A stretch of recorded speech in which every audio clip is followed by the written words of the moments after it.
नमस्कार। India debate में आप सबका स्वागत है। मैं हूं आशुतोष पाठक। दोस्तों, आज हम आपके सामने बहुत ही चौंकाने वाला सबूत लेकर के आए हैं। और कई बार ऐसा लगता होगा कि हमारे एसएसआर वॉरियर और हमारे जो प्रशंसक है सुशांत और दिशा के, वो कई बार उदास हो जाते हैं। और मैं बार बार उन्हें कहता हूं कि आप उदास मत होइए, निराश मत होइए। कुछ तो बात है ऊपर वाले में। ऊपर वाले सबका हिसाब करेंगे और ऊपर वाले हिसाब कर रहे हैं। एक के बाद एक चौंकाने वाले सबूत सामने आ रहे हैं जिसको नकारना मुश्किल होगा, और कम से कम ठाकरे को तो बिल्कुल भी नहीं। तो आज जो आप हमारा हेडिंग देख रहे हैं कि ठाकरे के लिए जेल सज रही है, तो वो सज गई है। और सजाया हमने, आपने नहीं, सजाया ऊपर वाले ने है। और ऊपर वाले की सजा जब मिलेगी तो उसमें बहुत आवाज नहीं होती। लोगों को लगता है कि अरे 4 साल हो गया, 5 साल हो गया, 10 साल और चलेगा, अदालत में कैसे होगा, सबूत पेश किए जाएंगे, ट्रायल चलेगा। लेकिन जब ईश्वर की मर्जी चलती है तो सबके सब धरे रह जाते हैं, और वो होता वही है जो ईश्वर चाहते हैं। तो मित्रों, हम आपको आज फिर एक बार दोबारा अपने वॉरियर, जो सबसे बड़े लड़ाके हैं, योद्धा हैं, उनके लिए दुआ कीजिए कि वो अदालत में पूरी मजबूती के साथ खड़े रहें। अब पूरा देश उनके लिए दुआ कर रहा है। आदरणीय नीलेश ओझा जी, बहुत बहुत स्वागत है आपका दोबारा। आज एक बार फिर से हम अपने दर्शकों को बताना चाहते हैं कि आज हम आपके लिए कौन सा सबूत लेकर आए हैं, जिस सबूत से पूरे देश में और दुनिया में तहलका मचा हुआ है। जो दिशा और सुशांत के प्रशंसक हैं, जो एसएसआर वॉरियर हैं, जो अमेरिका में हैं, कनाडा में हैं, इंग्लैंड में हैं, ऑस्ट्रेलिया में हैं, हर जगह से हमारे कार्यक्रम को देखते हैं, हमें संदेश भेजते हैं, हमें अपनी संवेदना पहुंचाते हैं, वो सब आज हमारे साथ हैं। मैं आप सबसे अनुरोध करूंगा कि इस वीडियो को आप जो देख रहे हैं वो लाइक करें, शेयर करें, हमारे क्यूवाई यूट्यूब चैनल को जरूर सब्सक्राइब करें, और हमारे सभी प्लेटफॉर्म पे, रंबल पे, बिटचुट पे और एक्स पे, फेसबुक पेज पे, सब जगह आप जा सकते हैं। QI.in, prakashtv.in, उसको भी लॉग इन कर सकते हैं।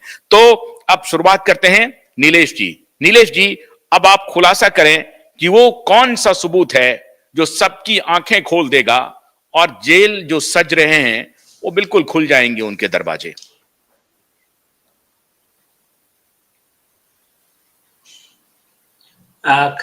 देखिए, कल रिपब्लिक टीवी पर अर्नब गोस्वामी जी के चैनल की तरफ से ये क्लियर किया गया कि उनके पास में जो सबूत अवेलेबल है उसके हिसाब से दिशा सालियान के मर्डर के बाद उसका मोबाइल फोन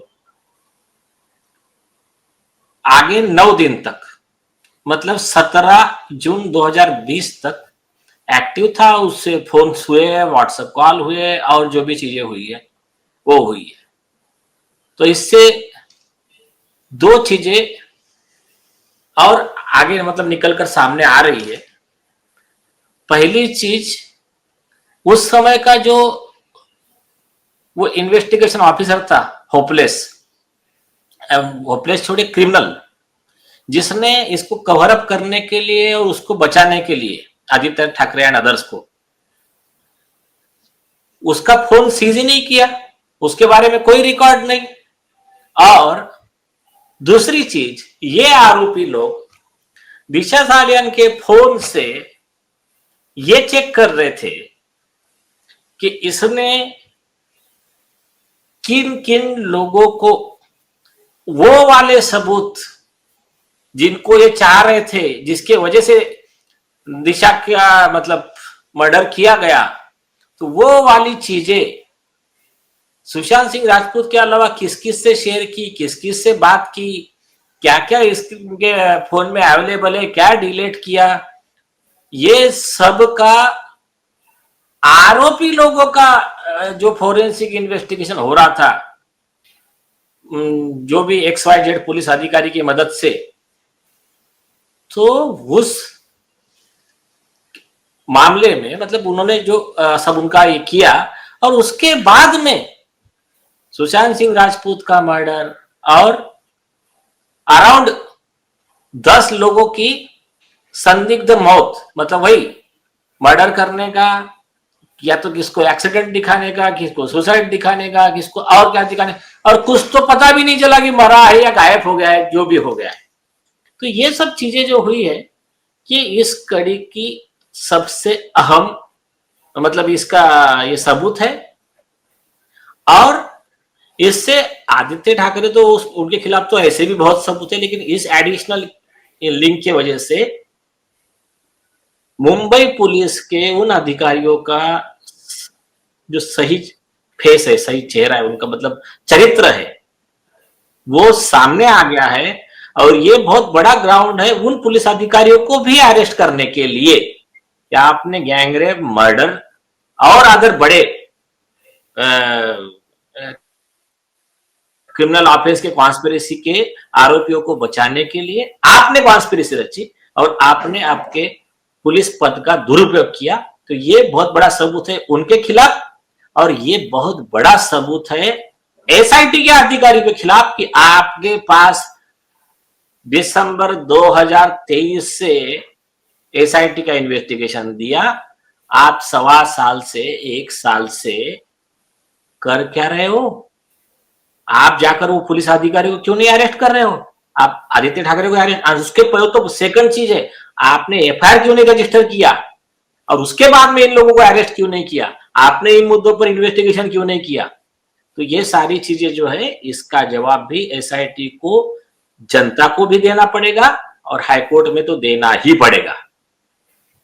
आपके पास जो सूचना है नीलेश जी कि वो 8 जून से 17 जून तक वो फोन किनके पास था, कोई इसकी जानकारी है?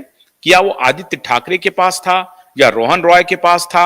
और रोहन रॉय क्या आदित्य ठाकरे की कस्टडी में था? क्योंकि रोहन रॉय एकाएक गायब हो गया है, उसको पुलिस ने गिरफ्तार भी नहीं किया है। वो फियांसे है, वो उसके साथ उस घर में मौजूद है, लेकिन रोहन रॉय को पुलिस ने गिरफ्तार किया ही नहीं। रोहन रॉय गया कहां, इसकी भी पूछताछ नहीं हुई। न सिर्फ टेलीफोन, बल्कि रोहन रॉय भी एक बहुत बड़ा सबूत है। सिर्फ कुछ बातें मैं नहीं बता सकता हूं, लेकिन एक बात जरूर बताता हूं। सिंपल चीज, सारी जनता एसआईटी को सवाल पूछे कि दिशा सालियान के फोन का मोबाइल टावर लोकेशन निकालिए, उसके साथ में आदित्य ठाकरे, ये सचिन वाजे, परमवीर सिंह, इनका सबका मोबाइल टावर लोकेशन निकालिए, बस पिक्चर क्लियर हो जाएगा कि वो मोबाइल था कहां पर।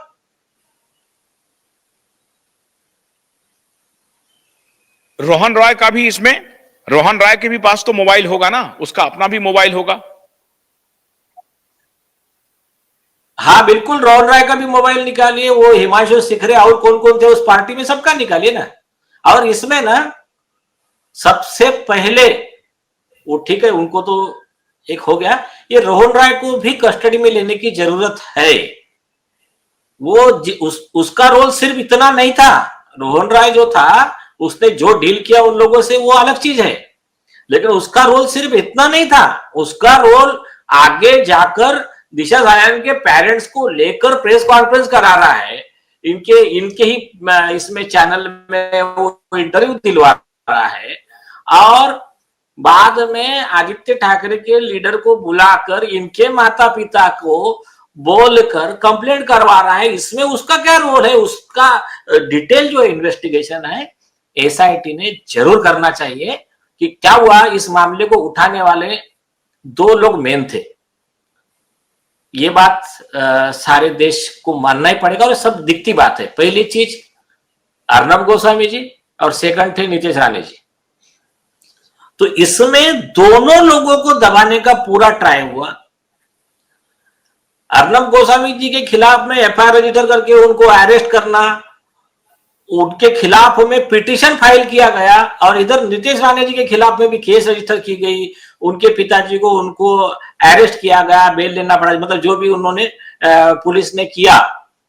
और दिशा सालियान के मैटर में बताओ तुम्हारे पास में क्या है, बताओ तुम्हारे पास में क्या है। तो ये जो सब किया गया, तो ये इस बात से, मतलब इस बात की तरफ क्लियर इंडिकेशन करता है कि इनके आरोप इतने सही जगह पर लगे थे, ये जो कर रहे थे उससे छटपटा कर उस समय के पुलिस अधिकारियों ने कॉन्स्पिरेसी के साथ ये काम किया।